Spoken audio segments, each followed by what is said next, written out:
Well, good evening, everybody, and welcome to the Gresham Society. I believe the very first Gresham Society webinar, where I shall be talking to you about tennis around the time of Thomas Gresham.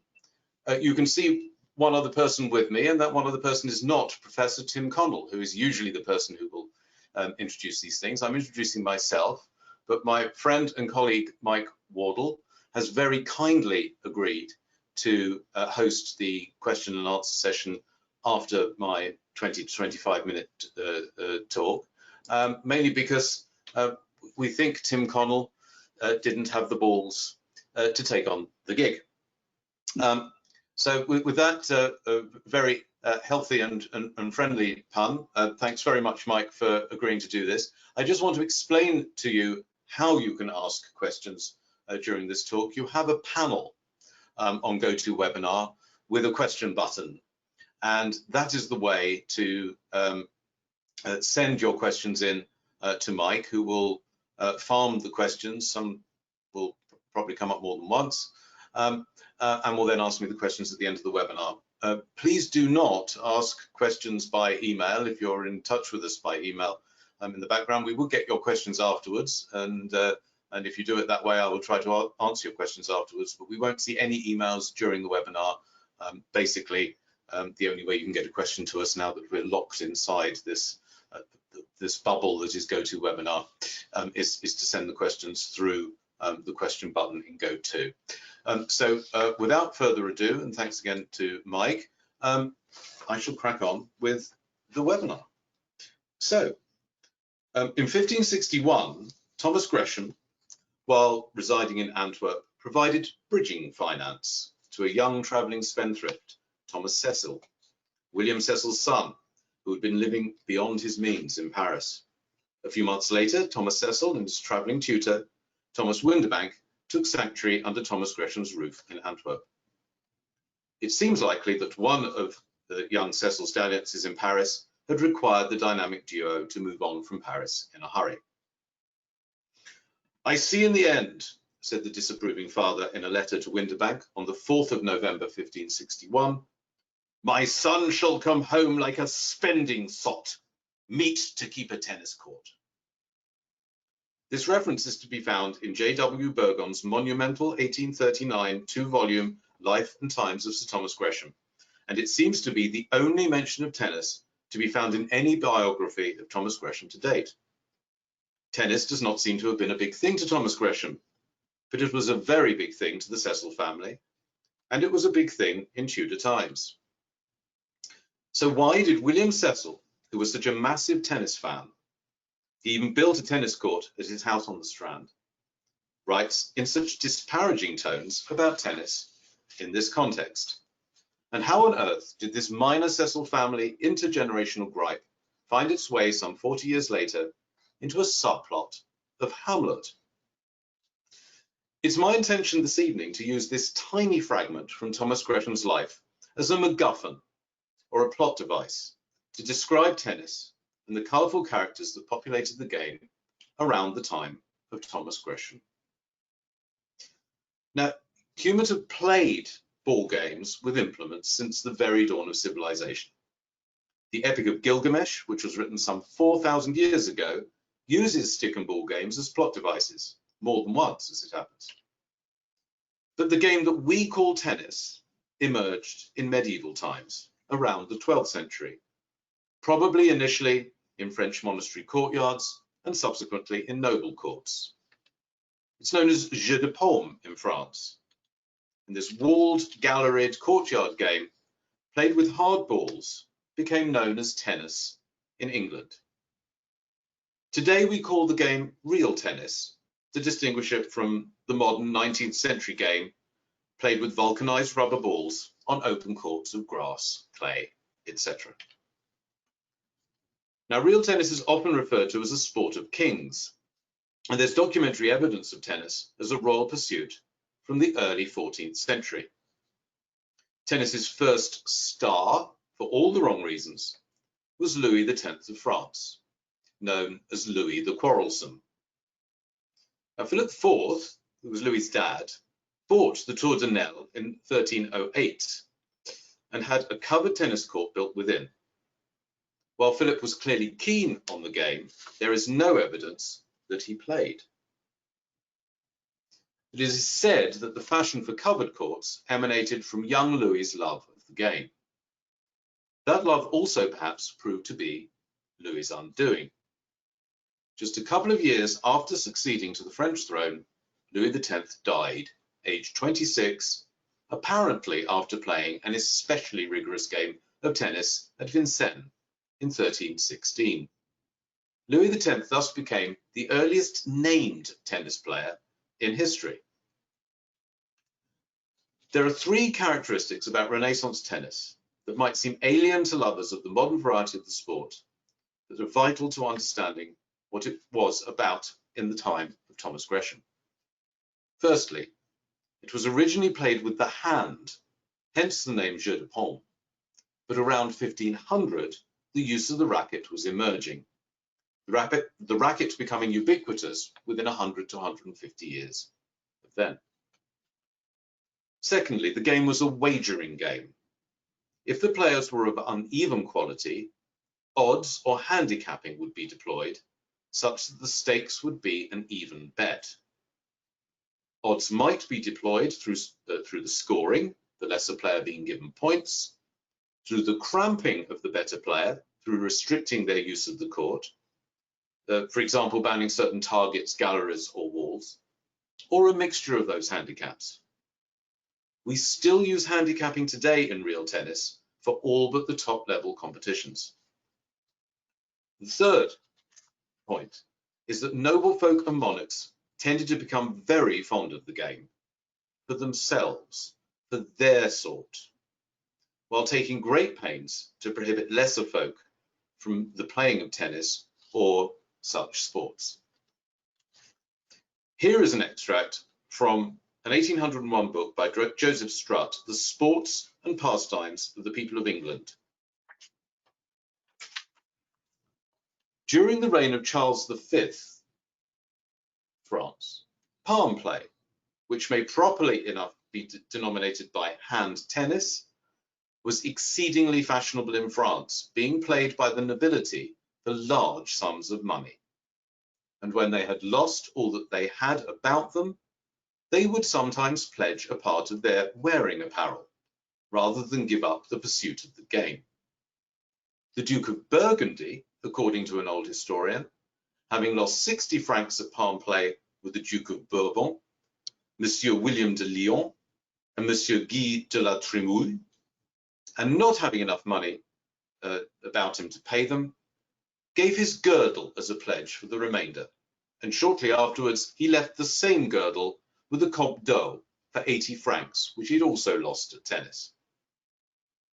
As an aside, Philip the Bold was not only well known to be an enthusiast of tennis, he was also a great enthusiast for the Pinot Noir grape, prohibiting the cultivation of the Gamay grape in Burgundy in 1395, and thus initiating the Burgundy region's fine wine tradition. Philip the Bold also initiated a musical chapel which founded the great Burgundian school of music. Tennis, wine, and music, Philip was my kind of guy. Now, tennis-loving royals and nobles married for strategic territorial alliance in those days. And I don't suppose that spreading tennis across parts of Europe that other games couldn't reach was central to that strategy. But such marriages seem to have contributed to the spread of the game, or in some cases possibly, the tennis history of the place might have attracted the marriage.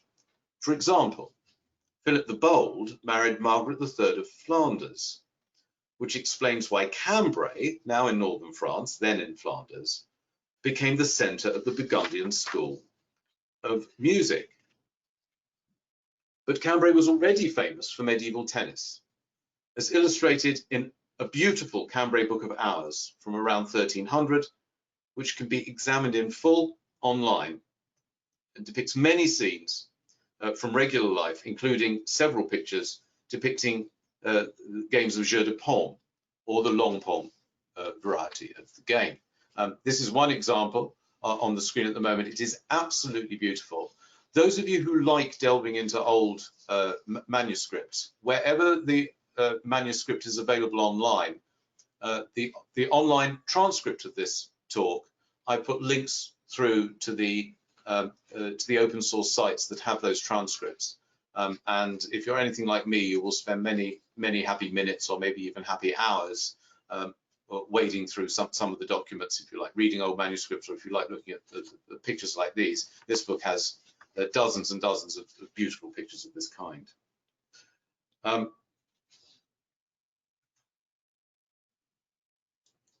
Now, long pole, or the field version of tennis, is an outdoor variety of the game, and versions of that were also played, but were played across all tiers of society. And they probably adopted the use of implements for long pole before indoor jeu de paume. And elements of modern tennis, and indeed elements of cricket, derived from long pole. Long pole as a game itself is still played, mostly in Picardy. And it is probably the variety of the game that Edward III of England was banning with his infamous 1349 prohibition of sports, including football as well as handball. Jeu de paume, the court version, was almost certainly became established in Spain and the Low Countries before it became established in England. So long before Thomas Gresham popped up in Antwerp, a famous court had been established there at Borgerhout, just outside Antwerp. Prior to the Tudor period, the limited popularity of tennis in England was restricted to the clergy and guilds of craftsmen in larger towns and cities in the south of England. The clergy tended to play the game themselves while prohibiting others from doing so.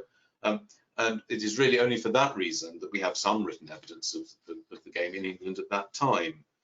But the Tudor monarchs were very keen on the game, and it became more widespread, a noble sport in England from the late 15th century. It's well documented that Henry VII was a player and a fan.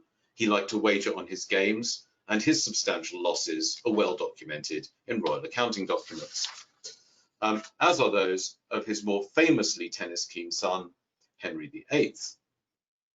Naturally, those monarchs were also keen on banning the game for all but the right sort. In 1493, Henry VII decreed that no sheriff or mayor or any other officer should suffer any man's servant to play at the dice or at tennis. During Henry VIII's time, several noble courts were built and several others were planned. At Austin Friars, following the dissolution of the monasteries, Thomas Cromwell planned to build a tennis court in his garden, but did not see through his plans. Draper's Hall now stands on that Austin Friars site. But Thomas Wolsey's court at Hampton Court Palace did get built. There is still a court on the original site, albeit at the Stuart period replacement, and it's to this day. And I've had the honour and pleasure to play there. The only other court in Great Britain that remains from the Tudor period is the Falkland Palace Court, which was built between 1539 and 1541 by James VI of Scotland. It is the only jeu quarré court, which is an older design of outdoor courtyard court without an interior deadens, still in use in the world. And my wife Janie and I had a delightful game there in 2018.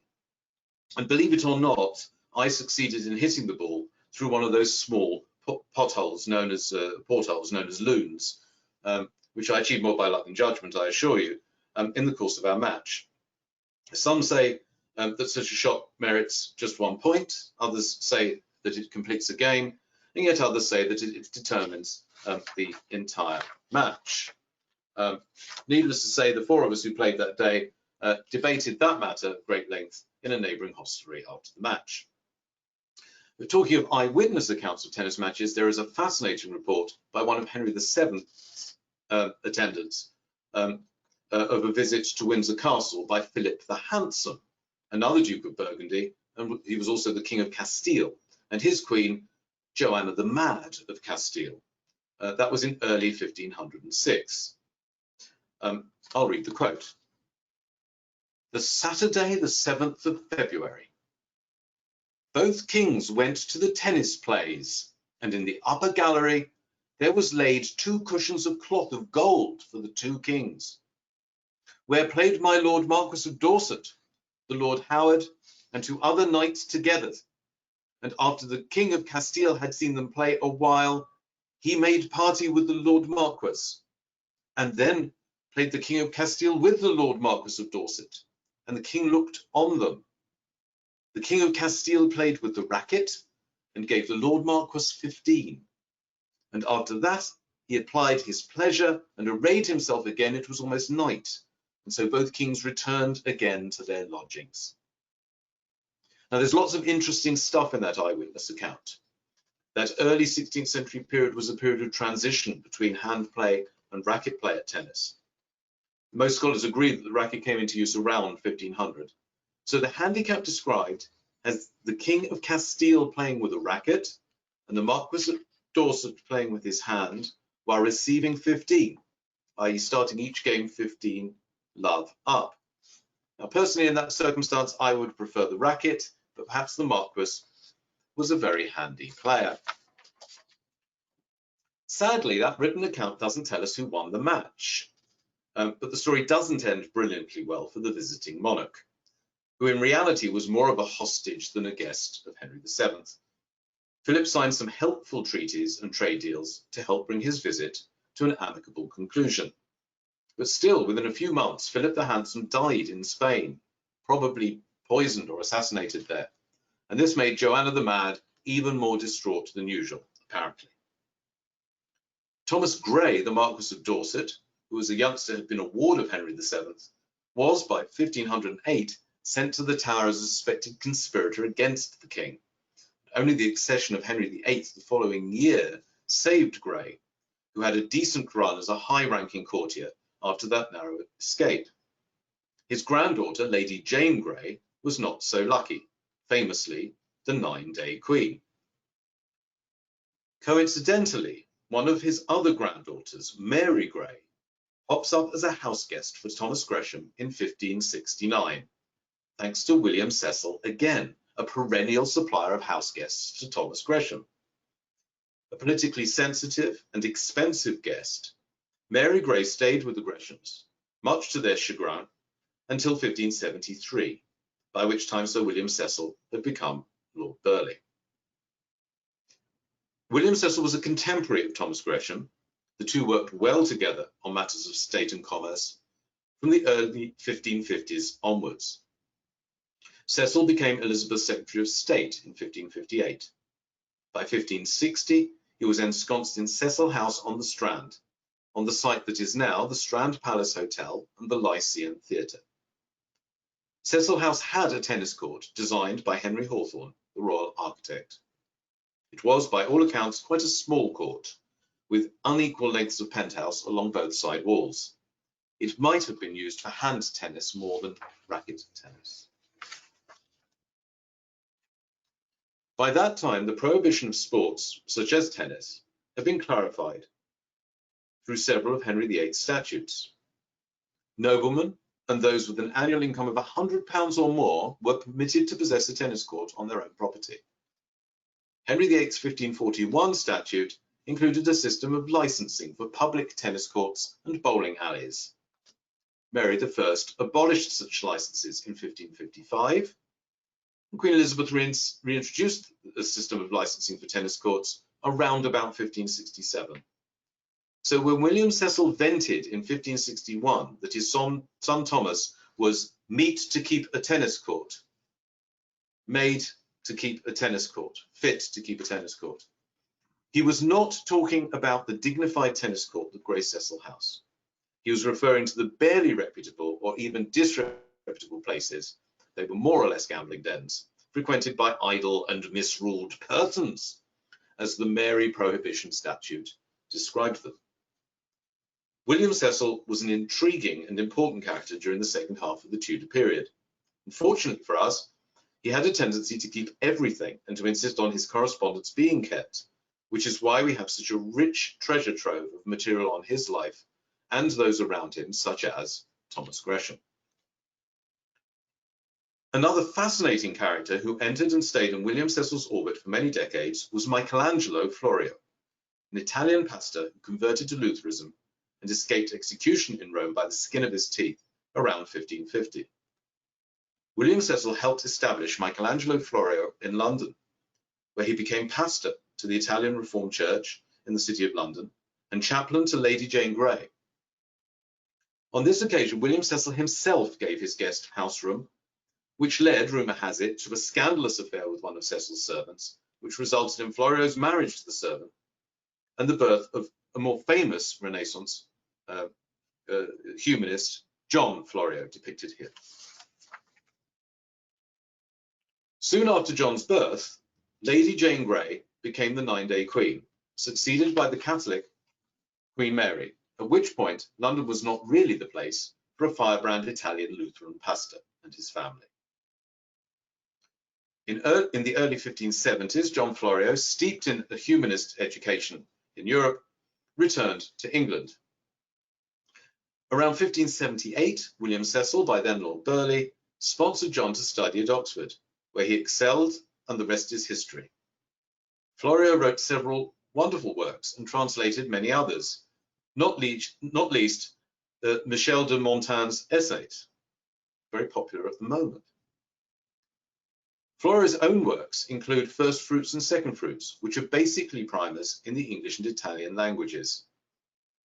Chapter 2 of the Second Fruits book, pages 15 to 29, is a dramatized story of a day going to play tennis with the intention to go to the theatre afterwards. I've got an extract of the book on the screen, and again in the transcript, you can click through that extract and look at the whole book and the whole chapter.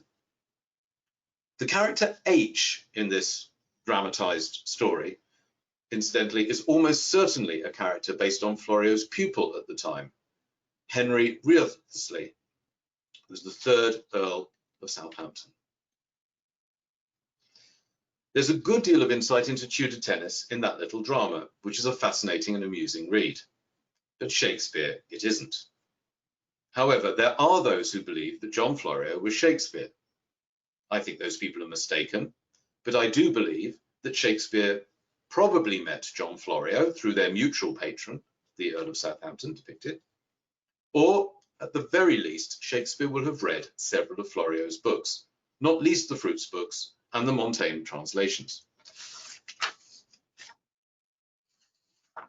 Of course, there are a great many alternative Shakespeare authorship theories, the most popular of which, Edward de Vere, the Earl of Oxford, was yet another of William Cecil's long-term house guests. His ward for about 10 years, from 1562, and subsequently Cecil's son-in-law. In the early 1590s, Oxford unsuccessfully attempted to marry off his daughter, Elizabeth, to the Earl of Southampton. These geezers were all moving in similar circles, but that, to my mind, does not provide credibility to such alternative authorship theories about Shakespeare. But then, what do I know about Shakespeare? What is widely believed, and is almost certainly true, is that the character of Polonius in Hamlet was based on William Cecil, and the character of Laertes, Polonius's ne'er-do-well son abroad, based on the young Thomas Cecil. Scholars have suggested the Cecil connection for many reasons. But for our purposes, Act 2, Scene 1 of Hamlet has the sole mention of tennis in Hamlet, in a context that is reminiscent of the sole mention of tennis in Thomas Gresham's biographies. So, was Thomas Cecil meet to keep a tennis court in the end? He was less adept at stately matters than his dad, and less adept than his younger brother Robert, who became the first Earl of Salisbury and built Hatfield House. Robert Cecil didn't build a tennis court at Hatfield House, but his Victorian descendants built a fine one, a refurbished version of which is still in use there today. But still, Thomas Cecil had a pretty successful career. He inherited Cecil House, changing its name to Exeter House when he became the first Earl of Exeter, So to that extent, he did keep a tennis court. He also bought, in 1576, the old rectory and most of the land that is now Wimbledon Park. There he developed Wimbledon Palace. Thomas Cecil didn't develop tennis courts in Wimbledon. But 300 years later, on some of that land, some other fellows did develop tennis courts of sorts around there, which was the start of a sustained global commercial sporting success, of which I have no doubt that Thomas Gresham would have approved.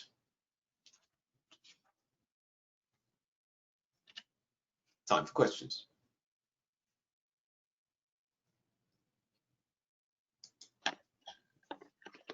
Well, thank you very much, Ian. Fascinating trip through Elizabethan, Tudor, and earlier society. I'm particularly fond, I think, of Philip the Bold of Burgundy. He obviously did a very good thing in banning the all grapes but Pinot Noir, and so good for him. Do please let us have any questions you have through using the question panel that you'll see on the dashboard. And you can see Ian there on the screen in full flight almost, or getting ready to fly in tennis. But I would like to ask the first question we've had, which is how much truth is there in the rumor that love in tennis, the scoring system, is a corruption of l'œuf, the French egg or the zero. That's the theory, at least. And do you have any knowledge of that? Yeah, this is one of the things that I've looked into, and I'm not happy with any of the answers to this one. So my gut feeling says that l'œuf, as in egg, and zero looking a bit like an egg, feels right. One of the problems that we have, of course, is that they don't say that in France, and we have no record of them having ever used l'œuf in France. So Heine Gillmeister, who is one of the leading authorities on this topic, and his book, Tennis and Cultural History, is one of the things that I've enjoyed reading about this. He actually believes that it is a Low Countries word. Leaf, I think, is the word, which sort of means honor. So you're not playing for money, you're playing for honor. And if you don't get any points, you're not going to get any money, but you do have honor.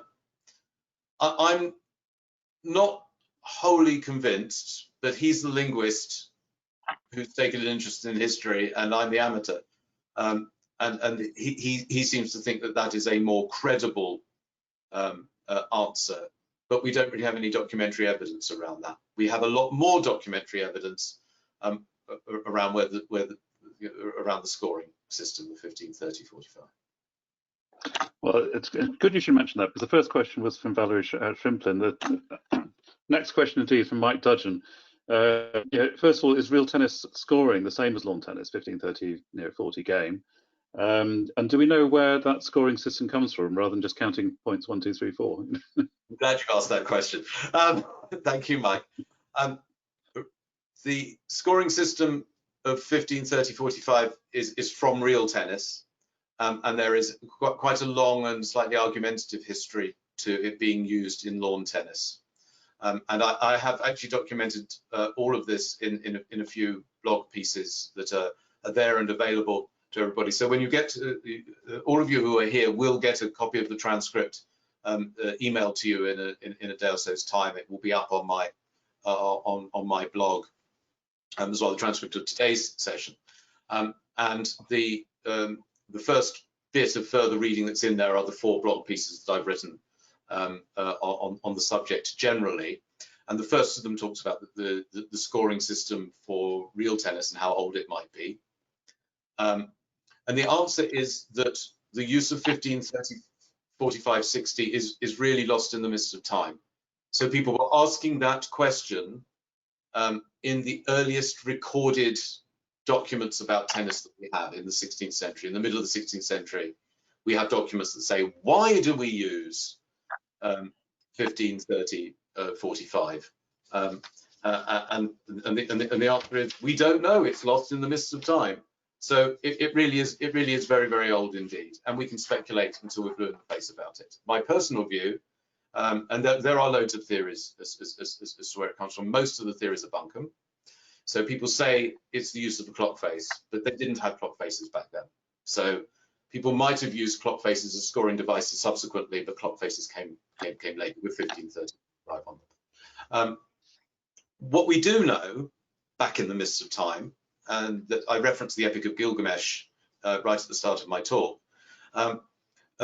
is that even in the very, very earliest civilizations, we had counting systems, and they tended to use the counting system based on 60. And they used the counting system based on 60 because 60 is the most wonderfully divisible number. They also used abacuses. And they used abacuses that had a bit of base 10 and a bit of base 60 in them, but they definitely were using base 60. And they liked the number 4. And we know that they liked the number 4 because we have found rules written on cuneiform on tablets to the royal game of Ur. We have found the 4-sided dice that they used for these games. So we've found quite a lot of stuff that goes back to very ancient times of using the number 60 and dividing it by 4.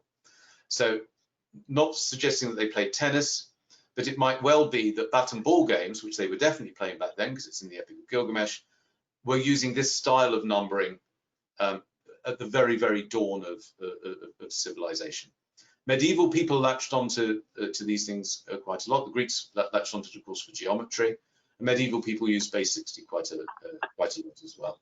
So that I think is where that comes from. That's all quite well documented in my blog pieces, that I say so myself. So if you really want to know about that, have a little read and look at the pictures that are available there. That's super. Now we're getting a lot of questions coming in, so we're going to rattle through some of these. Okay.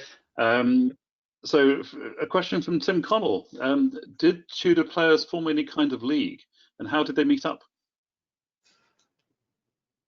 Well, I don't think they formed a league. They met up because they were nobles and they were visiting each other. So, you know, when Philip the Handsome was visiting Windsor against his will because he was shipwrecked and was not allowed to leave again until he'd signed some treaties. This might, by the way, be you know, if there's anybody from the government here, this might be a way of us getting our trade deals resolved in the modern era. It seems perfectly reasonable approach to me, to kidnap the person and not let them go again until they've signed a trade deal. It might be illegal, but it's very specific and slightly illegal to do that. You could let them go. You could let them go if they beat you at tennis, of course. That's yes. So no, as far as we know, they didn't play any sort of leagues in those days. What we do know is that they played a world championship in 1740 for the very first time. So we think the Georgian period is the earliest, and that is the earliest known sort of international competition. And it wasn't a league; it was a challenge. I say was, still is, a challenge championship. It was won by Clerget the Elder in 1740, and it is still going today. That World Challenge, and as far as we know, that is the longest continuous sporting event of any kind. It was last fought in 2018. Here, it would have been fought in 2020, but for the COVID pandemic. Okay. And a question, just asking, do you know anything about sort of real tennis in Italy? Is there anything you found out in your researches about the spread of this to the Mediterranean countries? I'm glad you've asked that question as well. It was unquestionably played in Italy, and in fact, the first treatise on tennis, which again is available online, and if you go to, I'm pretty sure it's the first of my papers. I've actually done some extracts from it in more than one of those blog pieces. You can click through to that treatise and read about tennis. Was produced in Italy, in Italian, under the patronage of the Duke d'Este, by a chap called Antonio Sciano, if I remember correctly. And it is from that we get quite a lot of this stuff around the scoring system and the like. So from that treatise and some other places that we know that they looked on the 1530-45 scoring system as going back to the mists of time.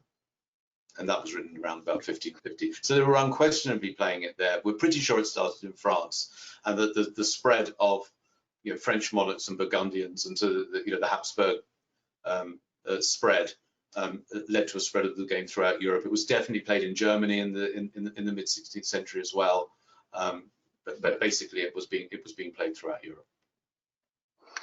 Okay, Bobby Scully has asked the question: how many playable real tennis courts are still around today, and where are they?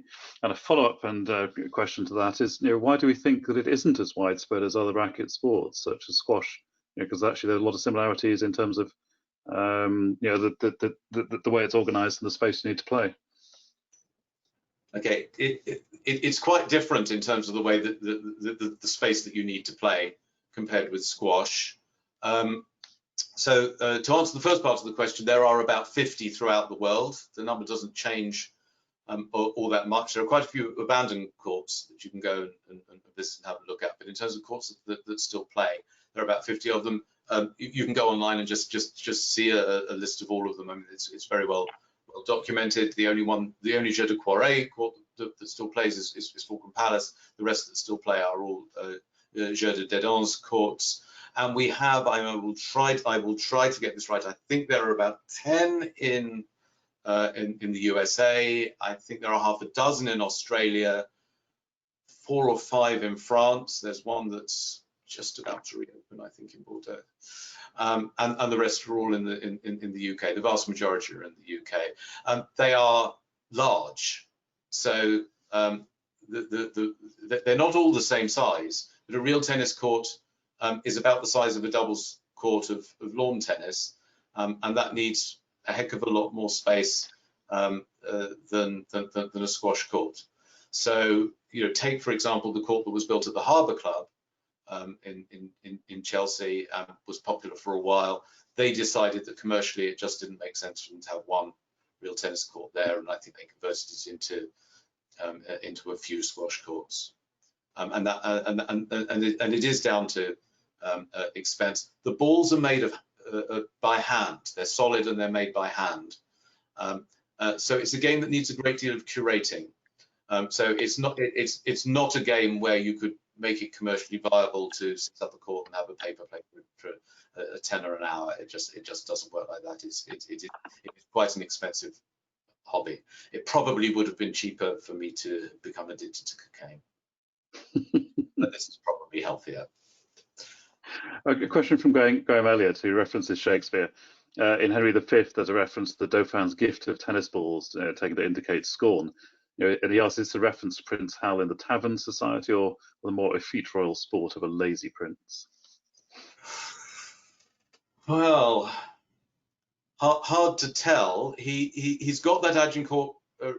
Shakespeare's got that Agincourt reference. There is a poem about Agincourt from the 15th century. And again, I reference it in my papers, and that's where Shakespeare got that idea. Would he have thought of it as something that lazy people did?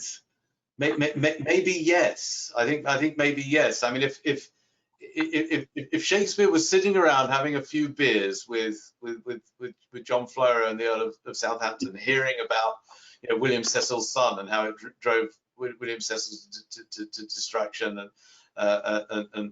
all the rest of it. The quote that I used at the start of this slide, which is a quote by the tutor, not a quote by William Cecil, where it said, for games ever, for his studies never. He at that age and stage, he was up for fun and he wasn't up for his studies. And frankly, there are people, I now know there are people who are in this very webinar room who know that I was a bit like that when I was at university. But for lawn tennis, not for real tennis. Well, on that note, I mean, David Seidel asks how the possibility of leaf or honour relates to playing strip tennis. Is the honour keeping your clothes on? I've never played strip tennis. Whether he knows anything about your university life or not, I hesitate. But there we are. But I suppose we can call Philip the Bold's tennis strip tennis, can't we? If he had to leave his girdle as surety for his debts, that is a form of strip tennis, I suppose. Doesn't feel very regal. He was not very regal, but I think that the royalty can do what they like, can't they? Really. Do we know any more about the transition from hand glove sort of sport to racket sport? And obviously, and there are still the ancient game of fives, which is still played using a leather glove in a smaller hazard court. My addiction at school. Yes. But do we know any more about the development of the racket sport? I suspect that more is known. I couldn't tell you much more than I told you during this talk. So I mean, again, the Gillmeister book probably explores this in quite a lot of detail, and there will be documents and pictures from various stages of the life of the games. We do suspect that the long pole, the game that they play in a field where they would be trying to hit the ball further, that they would have used implements. The idea of kind of throwing the ball is to see how far you can get it. That wouldn't have been a great deal of fun. So they were using implements for that, and then probably the idea of, hey, why don't we use the implements? We've got a big court here. Why don't we use the implements inside to send the ball around? I would guess the balls are hard. So if people started playing with the palm, I mean, really playing with the palm. I mean, I've played fives, and if you play fives with a glove that's wearing out, you know about it. So you want a bit more padding. So I suspect that people were actually sort of hurting themselves and thought, no, I definitely have to have a glove. And then once you've got a glove, you might as well have a handle and an implement at the end of it. And it probably just grew from there. It sort of makes sense if you've got a bit more space and really want to have a lot of fun running around. Remember, they didn't have the technology to make sophisticated balls in those days. So the wonderful, very round leather-coated fives thing that we use that can whiz round like the clappers, they didn't have that. They were making the balls with hair at the core and winding it up very tight and wrapping cloth around it. So you probably needed to give it quite a thwack to make it move a lot. So an implement would make it more fun because it's fun to move fast. No, we're getting almost the end of our time, but I just wondered, for those people who maybe don't know really what real tennis looks like, have you got anything to describe what real tennis looks like to an observer? I'm glad you've asked that question. This is the one prepared question that we had, because Mike suggested this when we were preparing for today, and I've got some little video clips that I can show you if I can work out how to use the technology here. I have to say, by the way, that on one occasion when I tested this, I might not have known what I was doing when I tested it. We lost me completely from the webinar. So if I just disappear at this point, goodbye and thank you for coming. But what I hope I can do is show you a few very short clips. So this first one is singles.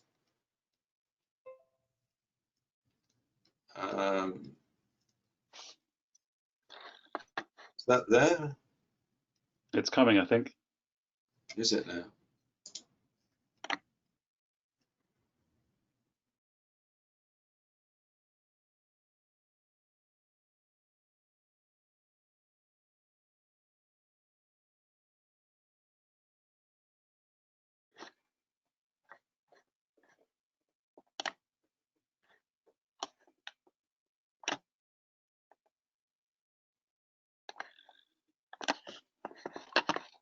Here's some doubles.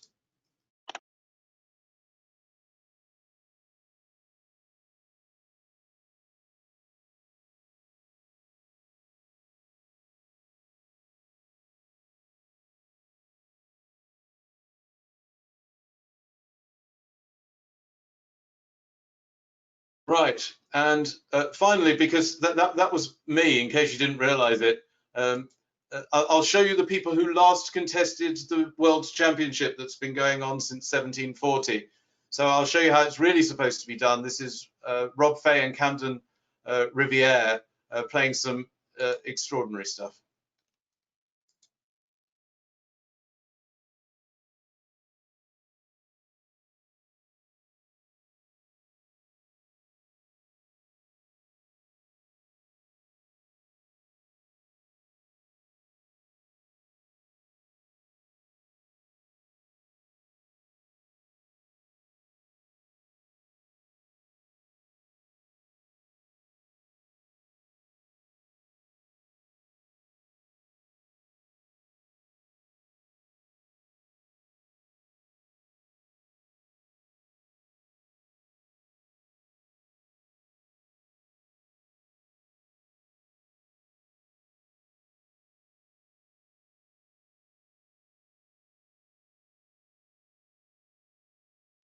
So that's how it should be done. And I will. There's about 5 minutes of those amazing clips. I will rack those video clips up on my transcript as well. So if people want to have another look at those, and particularly look at some more of the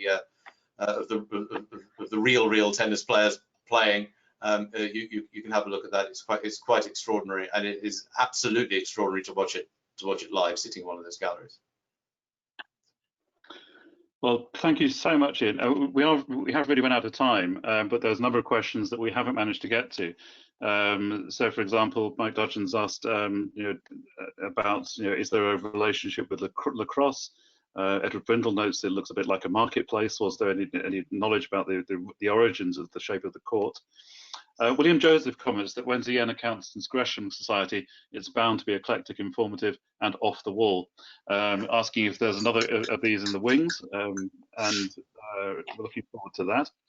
And someone asking about sort of what terms in our language come from tennis. There's things indeed like off the wall, cutting to the chase, going from pillar to post. So there's a huge amount of interest being sparked by this. I'll make sure, Ian, that you get a list of the questions afterwards so that you can go back to people and engage with them, and to try and answer those questions. But it sounds like we could have gone for a good other 15-20 minutes quite easily. So it just remains really to thank you very much. To thank the audience, thank you for attending and for being so engaged. It's all exciting to have a topic which generates questions and interest. We can't unfortunately give Ian a round of applause live from all of us, so you'll have to make do with a very small round of applause just from me, but you can imagine that multiplied throughout the audience. So thank you very much, Ian. Thank you so much. We will need to close now. Thanks, everybody. But over to you for a last word. Bye, everyone. Thank you very much. Bye-bye.